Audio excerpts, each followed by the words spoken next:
안녕하세요. 커피앤톡입니다. 오늘도 와주셔서 감사드리고요. 바로 사연을 읽어보겠습니다. 제 남편은 현재 학원 강사로 일을 하고 있어요. 수학을 가르치고 있는데 학원에서만 수학을 가르친다면 좋겠는데 집에서도 수학을 들이밀며 쪼잔하게 보이니 제가 스트레스를 많이 받고 있어요.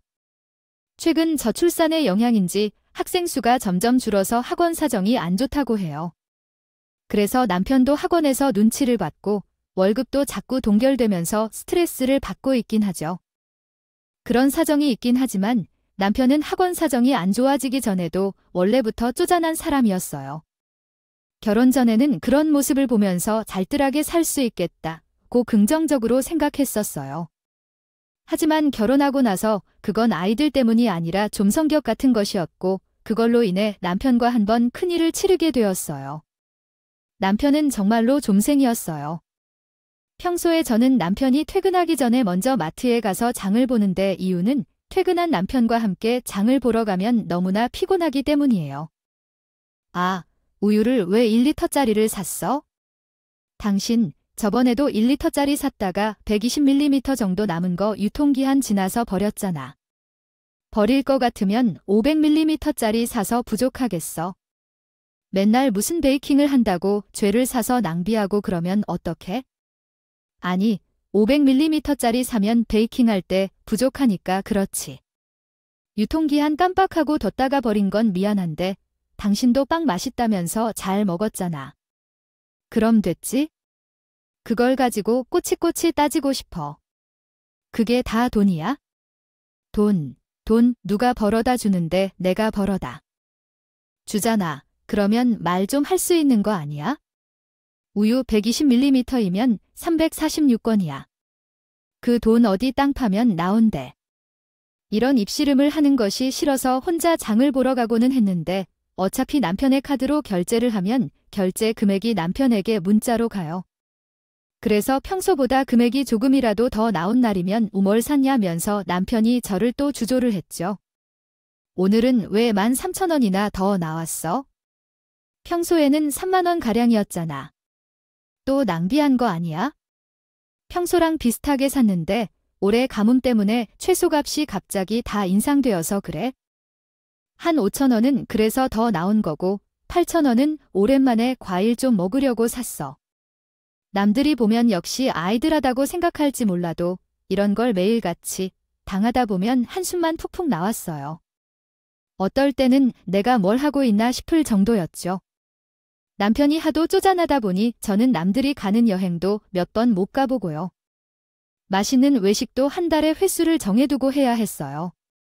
야, 여행 가서 뭐 하냐? 가면 돈이나 쓰지. 계산을 해봐. 집에 있으면 하루에 나가는 돈이 없구나. 아, 있어봤자 생필품 비용 정도인데 여행 가면 밥값이면 밥값, 숙소비면 숙소비 아니 다 돈이잖아. 손 떨려서 뭐라도 하겠냐? 돈 버는 사람도 생각 좀 해주라. 그래서 제가 결혼 후 여행을 간 건 시댁이나 친정 어르신들과 간 여행뿐이었어요. 어떨 때는 저 혼자서라도 휙 떠나고 싶은 마음이 간절했지만 제가 경제력이 없다 보니 그러기가 쉽지 않았죠. 그래서인지 어느 순간부터 남편 돈과 남편 카드를 쓰는 게 눈치가 보이기 시작했어요.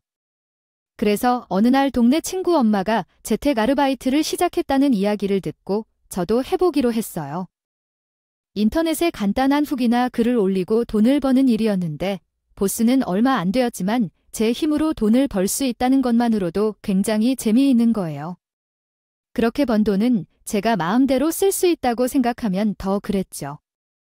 그래서 같이 시작한 동네 엄마들 중에서 제일 열심히 한 것 같아요.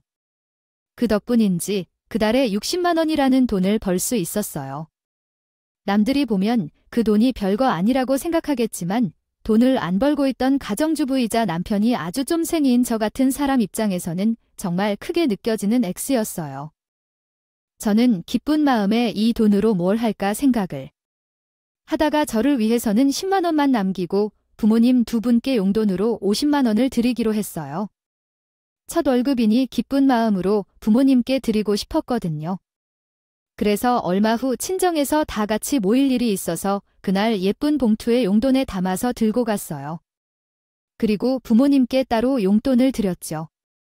부모님은 이게 웬 돈이냐며 내 사정에 왜 이렇게 많이 들고 왔냐고 하면서 깜짝 놀라셨어요. 저는 쑥스럽게 웃으면서 소소한 재테가 아르바이트로 번 돈이라고 자랑을 했죠. 부모님은 제가 번 돈을 용돈으로 받은 것이 처음이라 얼마나 기뻐하셨는지 몰라요. 그런데 그 모습을 남편이 보더니 부모님이 부엌 정리를 하시는 사이에 한쪽 방으로 저를 불러서 뭐라고 하고 난리가 난 거예요. 당신, 아까 그 돈 뭐야? 50만 원. 아르바이트로도 그 정도 돈을 벌었는데 그걸 다 갖다 드렸어? 아이, 그 돈이면 보험료랑 각종 공과금도 낼 수 있는데 너무 생각 없이 그러는 거 아니야? 나랑 상의라도 해야지. 나 혼자 돈 번 거 아닌데? 나 혼자 공과금 다 내라고? 아니, 너무 당신 부모님만 생각한다. 내 생각도 좀 해봐. 남편의 이런 모습을 보니 아차 싶었어요. 남편 눈을 좀 더 철저하게 피해서 몰래 드릴 걸 남편 앞에서 대놓고 자랑하듯 드리는 건 아니었지만 남편의 반응이 이럴 걸 예상할 수 있었는데 제가 부주의했다는 생각이 들었죠. 어떻게든 남편을 설득해서 진정시켜야겠다고 생각하고 달랬어요. 일단 부모님 댁이니 제가 달래서 넘어가는 편이 좋겠다고 생각을 했죠. 하지만 이런 남편의 툴툴거림을 밖에 계시던 엄마가 듣게 된 것이었어요. 방에서 나오다가 엄마와 눈이 마주쳐서 더 아차 싶었어요. 어색한 분위기가 흘렀는데 엄마가 미안한 표정으로 저에게 받은 봉투를 다시 가지고 와서 남편에게 내미는 것이었어요. 내가 그런 것도 모르고 눈치 없게 돈 준다고 덥석 받았네. 날이 우리를 생각해서 그런 거니까? 아니, 너무 싸우지 마라. 우리는 이 돈 없어도 먹고 사는데 문제 있는 거 아니니까? 걱정 말고. 아유, 일하러 다니는 사람이 얼마나 힘들겠어. 이 돈은 가게비에 보태 쓰고 우리는 나중에 맛있는 식사나 한번 같이 해. 남편을 쪼잔한 성격을 다 알지 못하는 엄마는 그저 제 걱정에 돈을 돌려주셨어요. 그 모습을 보자 마음이 아프고 제가 번 돈으로 부모님 용돈도 못 드리게 하는 남편이 야속했죠. 그런데 남편은 엄마의 그런 말을 듣고도 툴툴거려서 미안한 기색이 있기는커녕 감사하다면서 돈을 널쭉 버는 것이 아니겠어요. 아, 예, 감사합니다. 장모님, 다음에 제가 맛있는 저녁 한번 사드릴게요. 어차피 저녁을 살 생각도 없으면서 남편은 뻔뻔하게 그런 소리를 하면서 돈을 다시 받아갔어요. 제가 아르바이트로 번 돈은 제 손에서 부모님의 손에 거친 다음 남편의 손으로 다시 들어가게 되었죠. 저는 나름대로 억울한 면이 있었지만 남편이 그간 가정경제를 책임진 것도 사실이라서 이번에는 꾹 참기로 했어요. 하지만 그렇게 참으려고 했던 제 마음이 펑 터져버린 일이 일어났죠. 얼마 후 저희는 시댁에 함께 가게 되었어요. 시어머니가 병원 진료를 도와달라고 하셔서 겸사겸사 오랜만에 저녁을 먹으러 가게 되었죠. 그날 병원에 다녀온 후에 시댁에서 저녁을 함께 먹고 있는데 남편이 갑자기 시어머니에게 봉투 하나를 드리는 것이었어요. 그 봉투 안에는 얼마 전 친정 엄마에게서 뺐다시피 한 제가 번 돈 50만 원이 들어있었죠. 엄마, 아이, 며느리가 아르바이트에서 월급 탔대. 이거 첫 월급이야. 그래서 엄마 드리는 거예요? 우리 엄마는 좋으시겠어? 첫 월급으로 용돈 드리는 며느리도 있고. 아이고, 이런 며느리가 요즘 어디 있어. 돈 생기면 다들 자기 입고 사는데 바쁘잖아. 이러면서 남편은 저를 보며 눈까지 찡긋거리는 것이었어요. 자기가 참 잘했지 않냐는 듯한 사인이었죠. 저는 너무 어이가 없고 열이 받아서 기가 찼어요. 아무 말도 나오지 않았죠. 친정 엄마한테서 빼앗아가듯 가져간 돈을 제가 있는 곳에서 대놓고 시어머니에게 주는 건 대체 무슨 경우인가 싶었어요. 그걸 모르는 시어머니는 그저 좋다고 제 등을 쓸어내리면서 한바구음을 짓는 것이었어요. 아이고, 착한 며느리네. 우리 며느리가 최고다. 돈도 벌고 용돈도 주고. 아, 이거 동네방네 다 자랑해야겠어. 시어머니가 이렇게 좋아하시는데 거기서 화도 못 내고 저는 굳은 미소만 지으면서 입을 다물고 있을 수밖에 없었어요. 사람이 너무나 화가 나면 아무 말도 안 하게 되잖아요. 시댁에서는 입을 최대한 다물고 있다가 집에 돌아와서 남편이랑 대판 싸웠어요. 당신 장난을 사람이 왜 이렇게 야비해? 내가 번 돈 친정 엄마한테 드린다는데 그건 안 되고 시어머니한테 드리는 건 괜찮아. 아, 효도를 할 거면 당신 돈으로 하든가. 왜 내 돈을 빼앗아가서 효도하래? 그리고 그 돈으로 보험료랑 공과금 낸다며?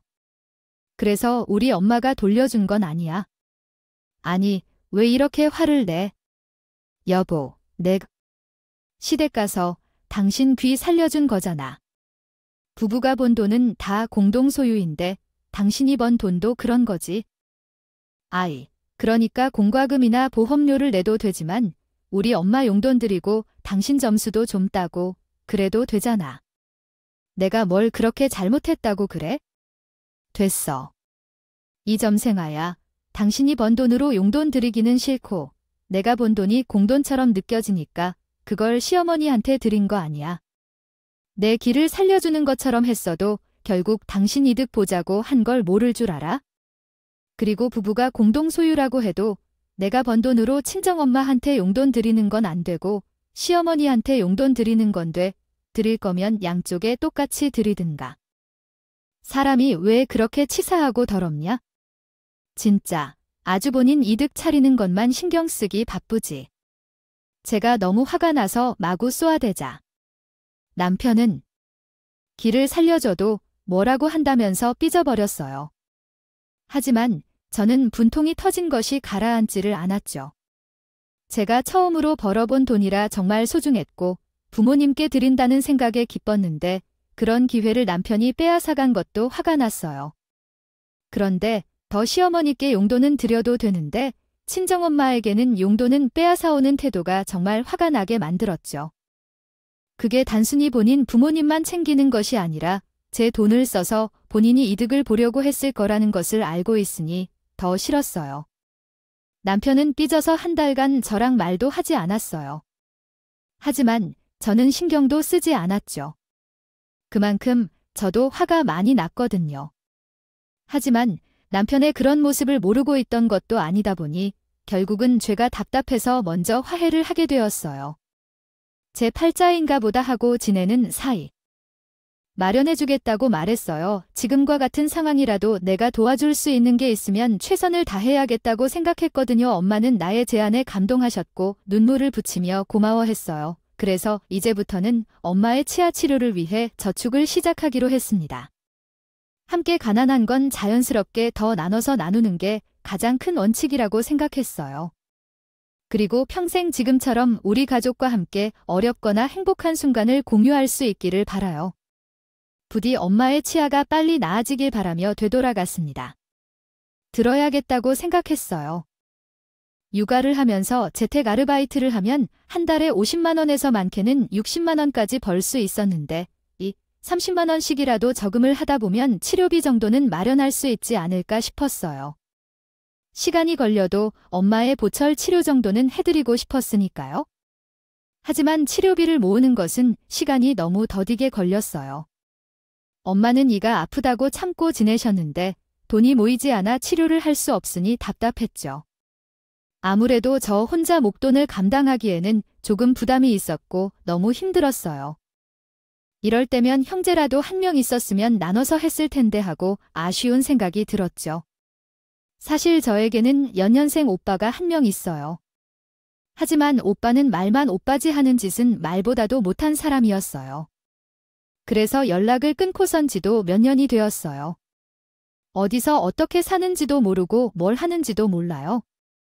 하지만 이런 상황이 되니 그런 오빠라도 아쉬운 것이 현실이었어요. 오빠는 10대 시절부터 알아주는 양아치였어요.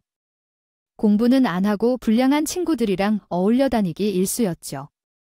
그 나이부터 어디서 어떻게 얻었는지 모를 오토바이를 타고 다니고 하지 말라는 짓은 다 하고 다녔어요.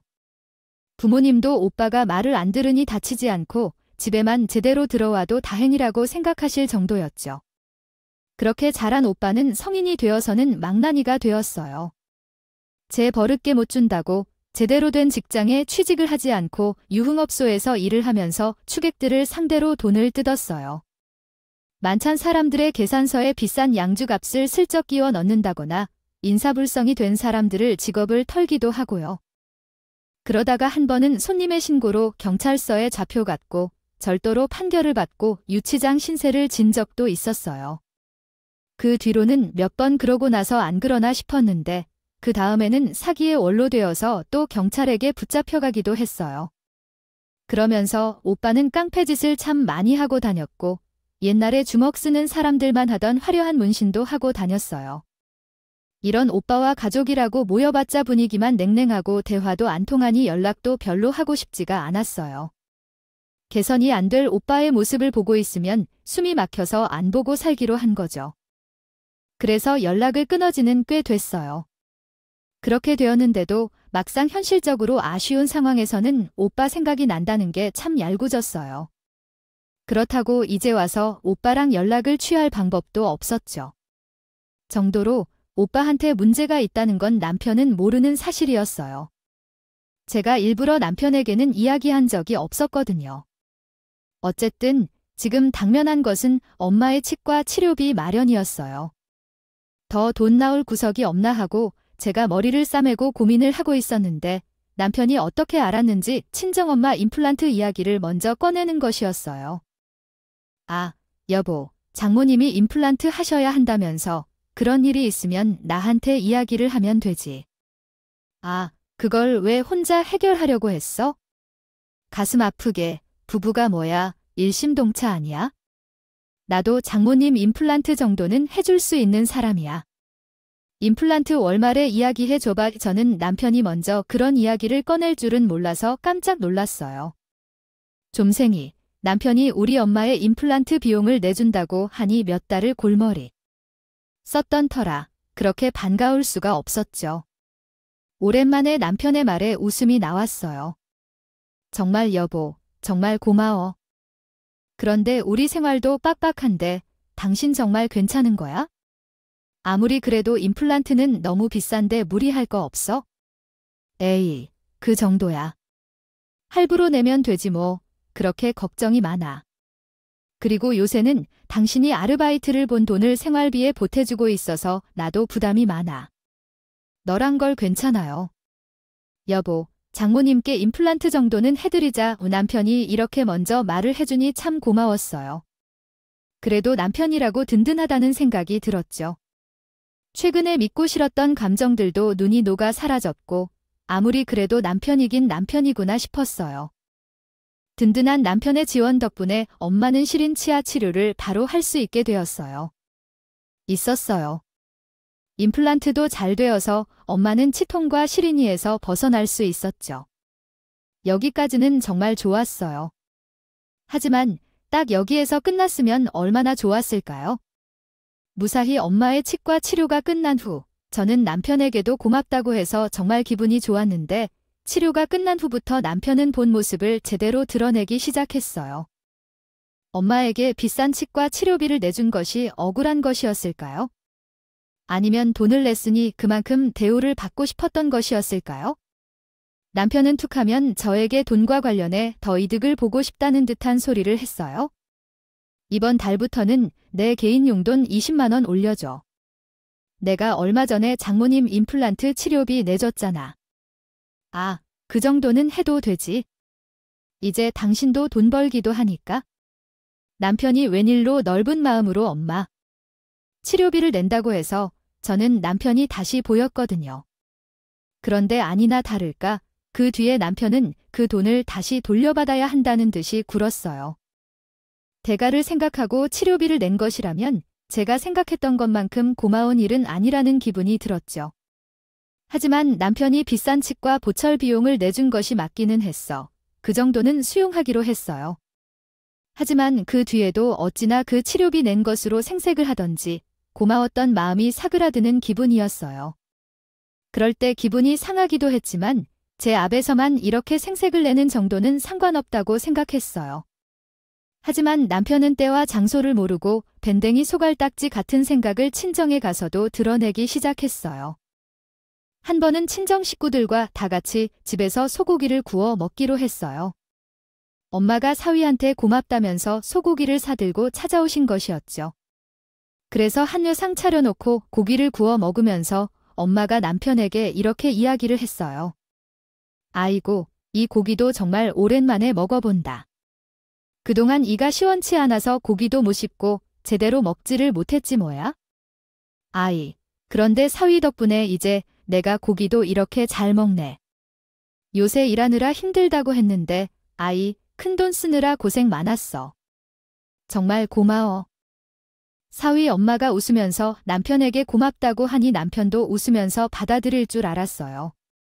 그런데 남편은 마치 하고 싶었던 말이 있었던 사람처럼 대뜸 이런 말을 툭하면 애뱉는 것이었어요. 어머님, 제 덕에 고기 드시는 거니까 마시는 부위는 사위 먹으라고 좀 줘보세요. 장모님은 이 마시는 부위는 제가 먹겠습니다 라고 말하면서 남편 앞에 놓여있던 소고기 살코기를 낼름 가지고 가서 자기 입에 쏙 넣는 것이었어요.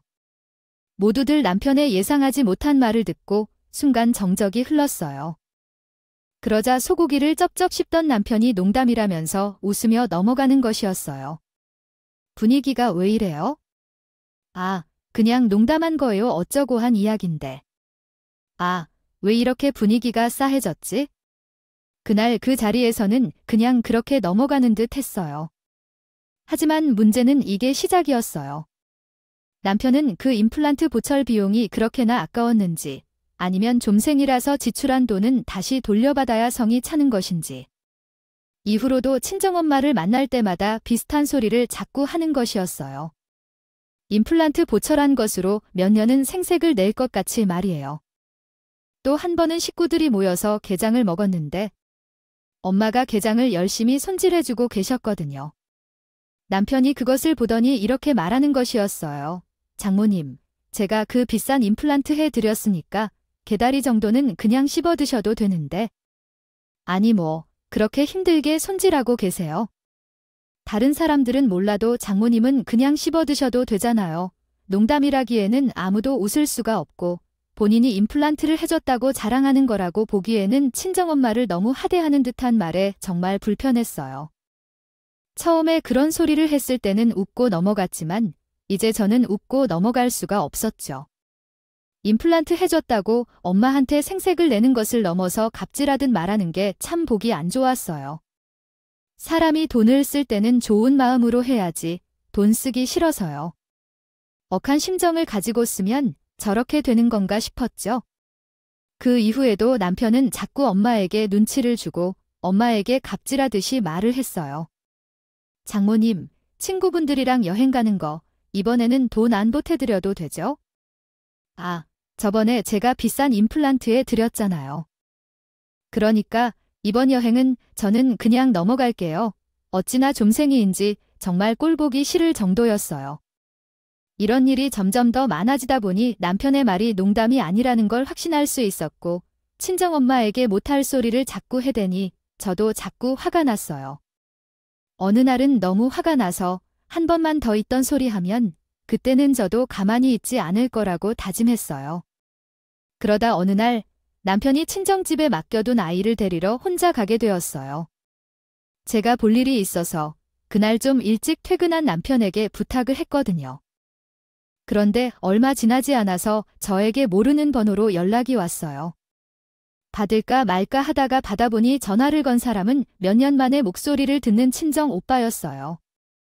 앞서 말했듯이 친정 오빠랑 저는 연락을 끊은 지 꽤 오래되어서 저는 오빠의 번호조차 몰랐어요. 그런데 몇 년 만에 통화를 한 친정 오빠는 당장 친정으로 오라며 고함을 지르는 것이었어요. 너 뭐 하고 있어? 당장 부모님 댁으로 와. 무슨 일이냐고. 내가 직접 와서 봐에 저는 친정 오빠가 그렇게 소리를 지르자 무슨 일이 났다 싶어 덜컥 걱정이 되었어요. 그래서 하던 일도 내팽개치고 바로 친정집으로 달려갔어요.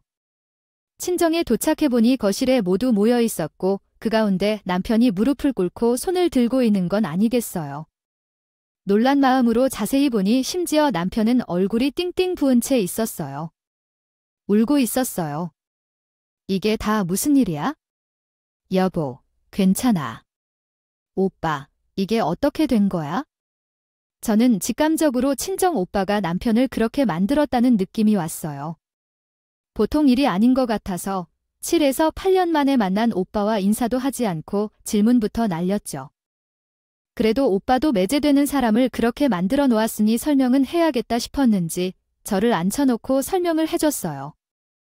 오빠의 설명에 따르면 남편이 친정집에 도착했을 때 엄마가 저녁상을 차려놓은 후였다고 했어요. 남편이 도착하자 엄마는 딸을 데리고 나오셨죠.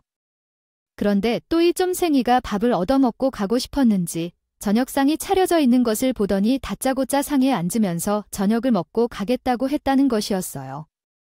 장모님, 아침과 저녁상을 차리셨네요. 오늘 애엄마도 바쁜데 저는 저녁 먹고 가도 되죠? 아, 우리 딸, 이리 와서 앉아. 저희 좀 먹고 가도 괜찮죠?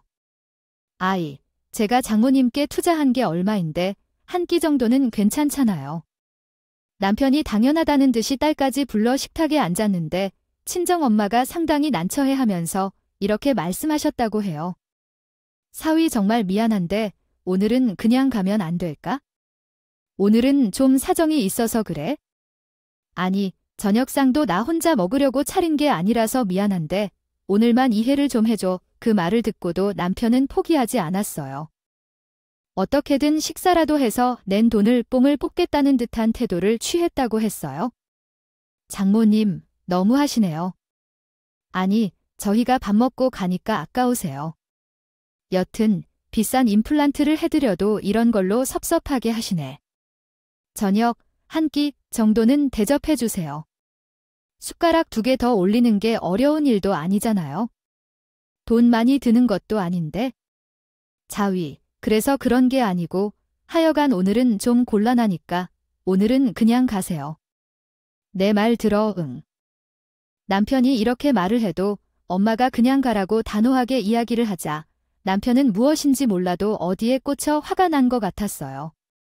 본인 입장에서는 그 아까운 큰돈을 장모님에게 썼는데 장모님은 저녁 한 끼도 대접해주지 않는다고 생각을 한 것인지 자존심이 상한 사람처럼 갑작스럽게 화를 냈다고 했어요. 워낙 구두쇠라서 돈에 예민한 것인지도 모르겠어요. 하여간 남편은 벌떡 일어나서 식탁에 올려진 반찬이며 국 같은 것을 엎으면서 이렇게 버럭 소리를 질렀어요. A씨, 입가 근저녁밥 하나 못 해주세요? 제가 장모님한테 잘해드렸잖아요. 그런데 왜 이렇게 쪼잔하게 꾸시세요? 저녁 밥 좀 먹고 가겠다는데 그게 그렇게 아까우시냐고요? 제가 못 먹는 거면 그럼 장모님도 드시지 마세요. 장모님 그 이빨 제거해 준 거니까 밥도 제 허락받고 드시라고요. 제가 못 먹으면 장모님도 못 드시는 거예요. 아시겠어요?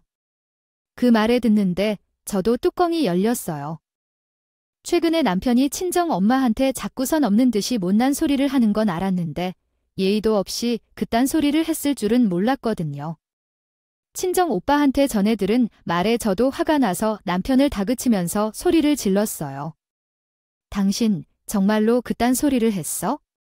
우리 엄마한테 허락받고 먹으라는 소리를 했냐고.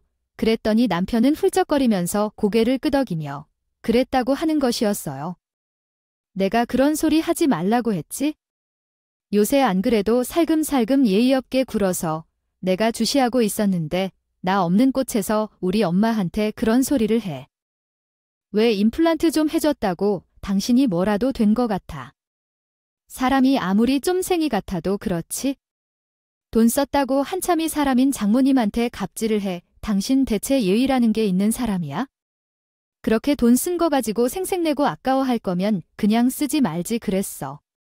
그렇게 제가 소리를 지르자 남편은 입을 꾹 다물고 조용히 앉아 있었어요. 그런 모습을 한참 노려보다가 친정 오빠한테 물어봤어요. 그래, 어떤 일인지는 잘 알겠어. 아니, 근데 저 사람 얼굴은 왜 저 모양이 된 거야? 그랬더니 친정 오빠가 참고 있다가 같이 보러 화를 내면서 말했어요. 내가 그랬다. 내가 예의범절 좀 가르쳤어. 저 싹수 없는 놈 버릇 좀 고쳐줘야겠다 싶어서. 나도 싹수가 없는 놈이지만 어른들한테 이렇게나 하네. 나이는 먹을 대로 먹은 놈이 어디서 장모님 치료비 내드린 것 가지고 갑질이야. 저렇게 예의 없는 놈은 말로 해서는 못 알아들어 맞아요. 정신이 차리지. 알고 보니 친정 오빠는 그날 안방 화장실에 들어가 있다가 남편이 그 난리를 치는 소리를 다 들었다는 것이었어요. 친정 오빠는 사실 부모님과 근근히 연락을 해왔고 오늘은 정말 오랜만에 엄마를 만나 저녁을 함께 할 예정이었다고 했어요. 엄마가 차려둔 저녁상은 오빠랑 같이 식사하려고 차려둔 것이었고 오빠와 연락하는 것을 들키지 않으려다 보니 남편이 친정집에 도착했을 때 엄마는 오빠를 안방 화장실로 밀어넣었던 것이죠. 부모님은 친정 오빠와 연락을 주고 받는다는 사실을 저한테 이야기하신 적이 없었어요. 저에게 이야기를 하지 않으셨던 이유는 행여나 오빠가 저한테 피해를 줄까 봐 걱정이 되었기 때문이라고 했어요. 엄마가 중간에서 미리 차단을 해왔다는 것이었죠. 그런 오빠가 친정집에 왔다가 남편이 그딴 소리를 하는 것을 듣자 화가 머리 꼭대기까지 나서 화장실에서 뛰쳐나와 주먹으로 혼혈 내줬다는 것이었어요. 저는 그런 오빠에게 오랜만에 아주 잘했다고 말했어요. 잘했어, 오빠. 이 사람은 좀 된통당해야 정신 차릴 것 같아. 진짜 내가 우라통이 터져서 오빠가 그렇게라도 하니까 마음이 좀 풀린다. 수십 년 동안 오빠가 주먹질한 것을 잘했다고 말한 것은 처음이었어요. 그러면서 제가 남편을 아주 냉정하게 노려보자 남편은 그런 저를 보면서 불쌍한 표정으로 엄살을 부렸어요. 여보, 나 라미네이터 안고 다 빠졌어. 형님이 이렇게 만들어서 나 아프다고 죄송하다는 말은 하지도 않으면서 엄살 떠는 꼴들 보니 정말 저도 좀 더 쳐주고 싶었어요. 처음으로 오빠와 같은 마음이 된다. 기분이었죠. 오빠도 그런 남편을 벌레 보듯 쳐다보다가 방 안에 들어가서 본인이 메고 온 가방을 들고 왔어요. 그러더니 이거 먹고 떨어지라는 듯한 표정으로 가방에서 돈다발을 여러 개 꺼내 남편 얼굴에 대차게 집어 던졌어요. 이건 내 이빨 깬 값이고 이건 우리 엄마 임플란트 값이다. 너 한 번만 더 우리 엄마한테 그딴 소리 짓거리면 너도 내 허락받고 밥 처먹어야 될 거야. 오빠가 집어던진 돈다발이 사방으로 흩뿌려졌어요. 그걸 본 남편은 얻어맞은 것도 까먹은 것처럼 흩뿌려준 돈을 허둥거리면서 줍기 시작했죠. 그 모습을 보니 머리가 아파오는 것 같아서 바닥에 떨어진 돈을 대충 주워서 남편 손에 쥐어주고 병원 가든지 마음대로 하라고 집 밖으로 내쫓았어요. 당신의 문장에 적절한 구두점을 추가하여 다음과 같이 수정할 수 있습니다. 당신 얼굴 본 거 병원 가고 싶으면 가. 오빠가 준 돈 가지고 가면 되겠네. 나는 오늘 당신이랑 이야기하고 싶지도 않고 오빠랑 더 이야기 나누고 가고 싶으니까 먼저 가. 거의 떠밀듯이 남편의 친정집 밖으로 내보내고 어질러진 집안을 정리했어요. 그제서야 우리는 식탁에 둘러앉아서 뭐라도 조금 먹으면서 이야기를 나눌 수 있었죠. 오빠가 그동안 어떻게 지냈는지 더 세세히 이야기를 들어보니 오빠는 몇 년 전부터 정신을 차리고 성실히 일을 하기 시작했다고 했어요. 같이 어울려 놀던 불량스러운 패거리들이 나이가 먹으면서 급사를 하고 폐인이 되기도 하는 꼴을 보고 있으니 정신이 들더라는 것이었어요. 그래서 몇 년 전부터는 막노동부터 시작해 공정일도 하고 몸으로 하는 일들은 가리지 않고 했다고 했어요. 제대로 돈을 벌어보니까 그 돈을 허투루 쓸 수가 없더라. 그래서 어떻게 하면 돈을 좋게 쓸 수 있을까 하다가 매달 엄마한테 용돈을 보내드렸어. 내가 부모님 속을 좀 많이 썩인 게 아니잖아. 지금이라도 정신 차렸다고 그건 속 썩은 것을 어떻게라도 보상해 드리고 싶었거든.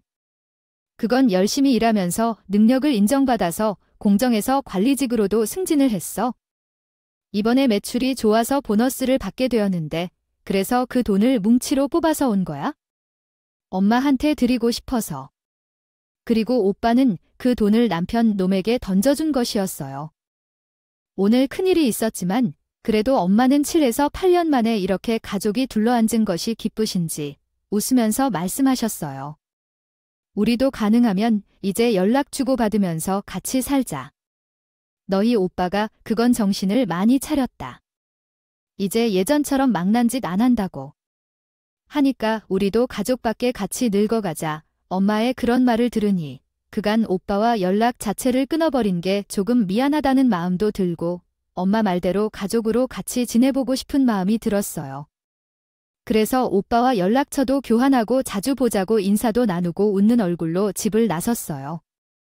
집으로 돌아가는 제 뒤에서 엄마가 저에게 말씀하셨어요. 내가 집에 가서 사위 좀 잘 달래줘. 사위가 못나게 굴기는 했지만 그래도 오빠한테 그렇게 됐으니 얼마나 화가 나겠니? 저는 그러겠다고 하고 집으로 돌아왔어요. 그런데 집에 도착해보니 남편은 저를 보고 방방 뛰면서 우리 오빠를 고소한다고 난리를 치는 것이었어요. 이거 봐, 나 얼굴 부은 거 보이지? 이거 경찰에 신고할 거야? 당신이 같이 책임져. 정작 오빠 앞에서는 무서워서 화도 못 내던 사람이 집에 와서 저한테 이러는 거 보니 가스로써요. 그날은 정말 꼴도 보기 싫은 남편이었죠. 저는 남편에게 이렇게 말했어요. 고소해봐야 내가 우리 오빠를 고소하면 나는 너랑 이혼할 테니까. 너 한 번만 더 까불면 우리 오빠가 너 가만히 안 둔다 그러더라. 내가 전에는 법보다 주먹이 가깝다는 말이 싫어했는데 오늘은 그 말이 딱이더라. 각오하는 게 좋을 거야? 제가 이렇게 말하니 남편은 다시 합주기가 되어서 찍소리도 못했어요. 저는 그런 남편을 노려보면서 오늘 남편이 얼마나 예의 없는 행동을 했는지, 얼마나 못배운 사람 같았는지 이야기를 했어요. 그리고 친정엄마에게 사과를 하라고 말을 했죠. 조금 시간이 지나고 화가 가라앉고 나서야 남편도 정신을 좀 차렸는지 본인이 잘못했다고 생각을 하는 것 같더라고요. 그 뒤에 남편은 친정엄마와 아버지에게 죄송하다고 사과를 드리러 갔어요. 스스로 깨달은 것도 있겠지만 우리 오빠가 부모님 뒤에 떡하니 버티고 있다 보니 남편은 더 이상 우리 부모님께 예의 없이 까불지 못하게 되었어요. 그리고 그 후에 저는 남편에게 소소한 복수도 조금 할 수 있었죠. 당신, 우리 오빠가 준 돈으로 라미네이트는 물론이고 다른 치과 치료도 싹 했잖아. 그러면 원래 당신 논리에 따르면 우리 오빠랑 나한테도 고마워하는 거 맞지? 그럼 몇백 원 정도는 그냥 넘어가야 하는 거 아니야? 이렇게 남편이 별것 아닌 금액으로 구두쇠처럼 따지고 될 때 장난스럽게 말했어요. 하지만 남편은 그때 그 기억 때문인지 오빠 이야기만 나오면 입을 꾹 다물었죠. 그 후에도 친정에 가면 오빠가 떡하니 버티고 있다 보니 남편은 저에게 쉽게 입을 올릴 수가 없었어요. 한 번은 말도 안 되는 금액으로 저한테 따지는 것을 오빠가 발견하고요. 또 돈을 지어주면서 이렇게 말하는 것이었어요. 자, 그냥 이거 받아. 이거 받고 좀 조용히 좀 해. 내가 그 몇백 원에 몇백 배를 줬으니까 한동안 내 동생한테 찍소리도 말아라. 알겠어. 그리고 이럴 거면 그냥 내 동생한테 경제권을 넘겨. 너와 같이 돈 앞에서 벌벌 떠는 사람은 의외로 돈 관리도 못해. 쓸 줄도 모르고 돈 못 쓰게 하면서 동생 못 살게 굴지 마라. 그 말을 듣더니 얼마 후 남편은 정말로 저한테 경제권을 넘겼어요. 사실 남편은 돈 관리라고 해봤자 그냥 아껴 쓰는 것밖에 없었거든요. 그런데 제가 맡은 돈을 엔젤 투자해서 돈을 조금씩 불렀더니 남편도 그 후로는 불만이 없는 것 같았어요. 그래서 이제는 저도 마음이 편하고 남편도 저한테 밉상 맞은 소리 하지 않고 무난하게 잘 살고 있습니다. 이제는 다툴 일 좀 줄이고 오빠랑도 잘 지냈으면 좋겠어요. 그럼 들어주신 분들도 항상 즐거운 일만 가득하시기를 빌면서 여기에서 제 이야기를 마치도록 할게요. 들어주셔서 감사합니다. 지금까지 커피앤톡이었습니다. 오늘도 끝까지 함께 해주셔서 감사하고요. 다음 영상으로 또 찾아뵙겠습니다.